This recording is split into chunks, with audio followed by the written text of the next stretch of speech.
नमस्कार दोस्तों, मैं रोशन कुमार हूं और आज हम बात करेंगे राष्ट्रीय बेरोजगारी दिवस पर।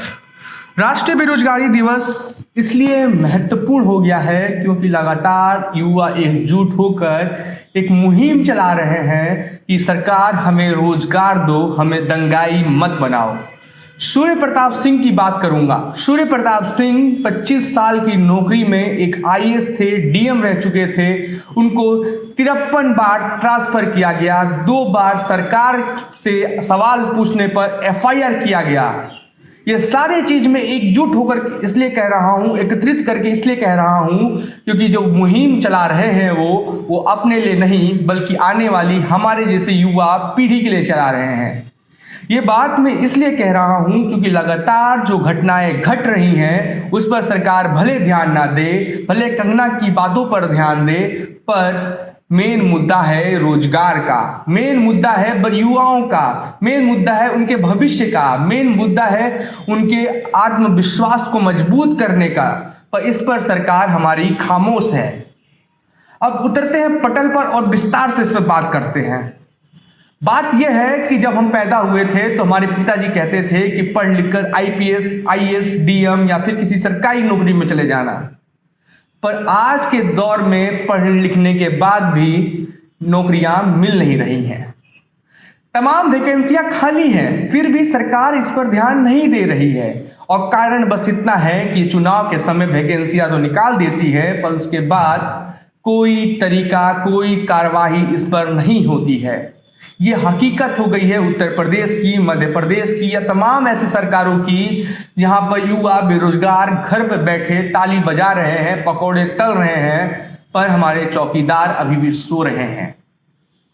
मुझे वो दिन याद है, 2019 लोकसभा चुनाव था। मैं उत्तराखंड में था और देहरादून में त्रिवेंद्र सिंह रावत ने में भी चौकीदार मुहिम चलाई थी और करोड़ों रुपए उसमें खर्च कर दिए थे।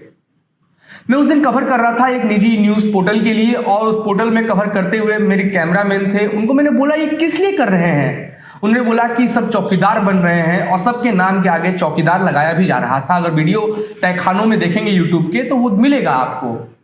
पर मैं उस चौकीदार से पूछना चाहूंगा कि आपकी चौकीदारी कहां चली जाती है जब कोरोना अंदर आ जाता है, चीन अंदर घुस जाता है, बेरोजगारी बढ़ जाती है, गरीब बढ़ जाते हैं, अमीर गरीब के बीच में बहुत बड़ा एक खाई बन जाती है। और जब एक आईएएस आईपीएस अधिकारी सवाल पूछता है तो तुम उस पे एफआईआर कर देते हो। ये सारे मुद्दे एकजुट कर दूं तो तमाम ऐसी चीजें हैं जब सरकार अपने नीतियों में विफल है। और विफल इसलिए है क्योंकि नीतियां सही नहीं है। उनकी नीतियों में जो नीतिकार हैं वो एकदम लापरवाही, घोर लापरवाही करते जा रहे हैं। क्योंकि टीवी की एक मीडिया थी जो मेन स्ट्रीम की जो मीडिया होती है वो मुद्दों को उठाती है, वो सही मुद्दों को उठाती है। पर आज के दौर में जो ये टीवी की मीडिया है वो सुशांत और रिया चक्रवर्ती और कंगना रनावत को कवर करने में बिजी हो चुकी है। ना कि उसको रोजगार से मतलब है, ना गरीबी से मतलब है, ना उत्तर प्रदेश की हत्याओं से मतलब है। मैं तमाम ऐसी चीजें चला रहा हूं, मुहिम चलाते हैं हम लोग जहां पे क्राइम रिपोर्ट रोज करता हूं, उससे सरकार को कोई फर्क नहीं पड़ता है। तमाम ट्वीट रिट्वीट हो जाए उससे कोई फर्क नहीं है।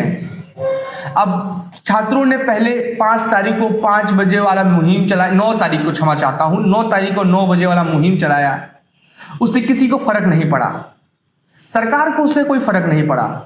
सरकार ने कोई एक्शन नहीं लिया। सरकार की अगर कोई भी अधिकारी अपनी जिम्मेदारियों का निर्वाह करते हुए उस मुहिम पर एक शब्द बोलते तो जो ये बेरोजगार युवा हैं, जो पढ़े लिखे युवा हैं, वो उनको एक ताकत मिलती कि शायद हमारी बात सरकार तक पहुंच रही है। पर सरकार तक उनकी बात तो पहुंच रही है पर सरकार इस पर जानबूझ के ध्यान नहीं दे रही है क्योंकि उनको पता है कोरोना है, बेरोजगार युवा है, हल्ला करेंगे, चुप हो जाएंगे, अगर डाउन रोड पर उतरेंगे तो हमारी पुलिस लाठी बरसाएगी।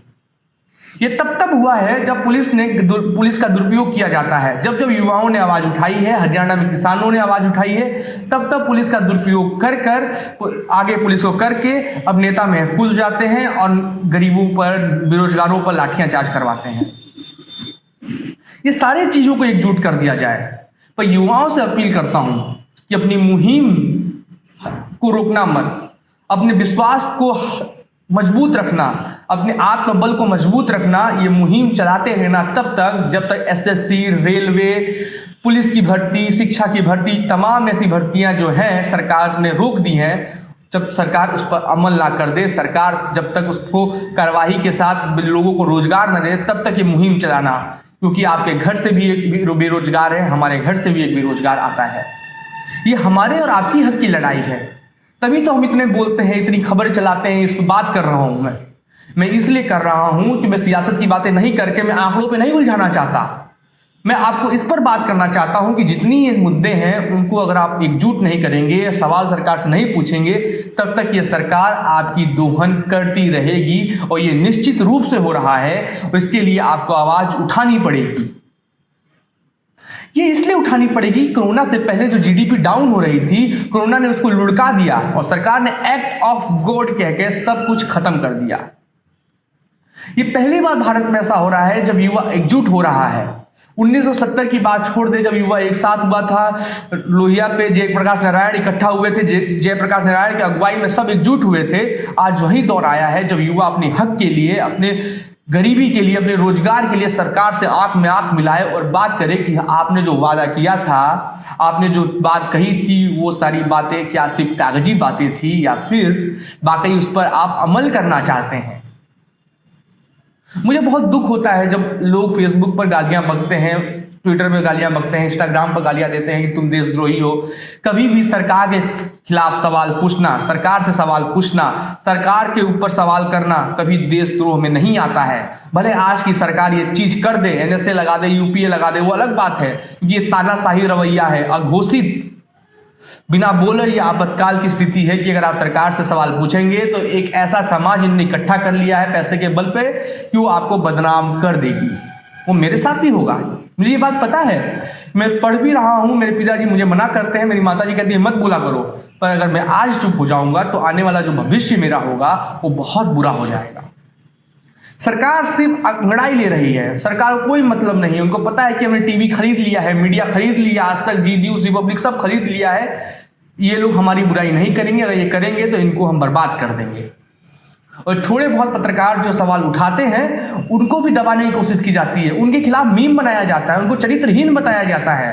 तमाम ऐसे भी उदाहरण है हमारे पास। जब सरकार से सवाल पूछा जाता है, अरे भाई आप ऐसा गलत कर रहे हैं, अगर तभी तो सवाल पूछ रहे हैं, अगर आप सही हैं तो सवाल का जवाब दीजिए। नहीं कि कांग्रेस पे वार करिए, 70 साल पे वार करिए, नेहरू पे वार करिए, इंदिरा गांधी पे वार करिए। अगर मोदी जी से सवाल पूछता जाता है तो मोदी जी को जवाब देना चाहिए, योगी आदित्यनाथ से सवाल पूछा जाता है तो योगी आदित्यनाथ को जवाब देना चाहिए। पर नहीं, डॉक्टर गफीर के साथ क्या हुआ, एफआईआर हो गई, तमाम ऐसे लोग जेल में बंद हैं अभी। मुझे बहुत दर्द होता है जब जेएनयू के छात्र आवाज उठाते हैं तो उनको नक्सलवाद कह दिया जाता है। ऐसा तब होता है जब उत्तर प्रदेश में अगर यही होता, योगी सरकार के खिलाफ कोई बोल दे तो योगी सरकार के ये बैठे जो जमात या गुंडे टीवी पे है वो भड़क जाएंगे। पर उद्धव ठाकरे के साथ हुआ इसलिए वो खबर चला रहे हैं। पर यहीं अगर डॉक्टर कफील की रिहाई हुई, हाई कोर्ट ने फटकार लगा दी, तो इन्होंने खबर नहीं चलाई, क्योंकि उनको पता है कि हमारा बाबा नाराज हो जाएगा तो हमारी टीआरपी बंद हो जाएगी। आज टीआरपी की होड़ लगी है। आज तक की बात करूं या रिपब्लिक की बात करूं या आपस में दंगाई बनने को उतारू है सिर्फ टीआरपी के लिए। 20 साल से नंबर 1 आज नीचे पटल पे आ चुका है। वो रिपब्लिक की औकात क्या है जो 4 साल पहले खड़ा हुआ चैनल है। औकात हमने और आपने बढ़ाई है, उसको देखकर हम दंगाई बनते जा रहे हैं। मत पड़िए सब चीजों में, ये बहुत बुरी स्थिति में लेके जाएंगे हमें। आने वाला 2024 का चुनाव हमें एक ऐसे मझधार में फंसा देगा कि जहां पे ये लोग हमें हिंदू मुस्लिम के बीच में दंगाई बना के छोड़ देंगे और हम लोग सिर्फ हिंदू मुस्लिम के बीच में इनको वोट देने के लिए तैयार रहेंगे। ऐसा मत होने दीजिए।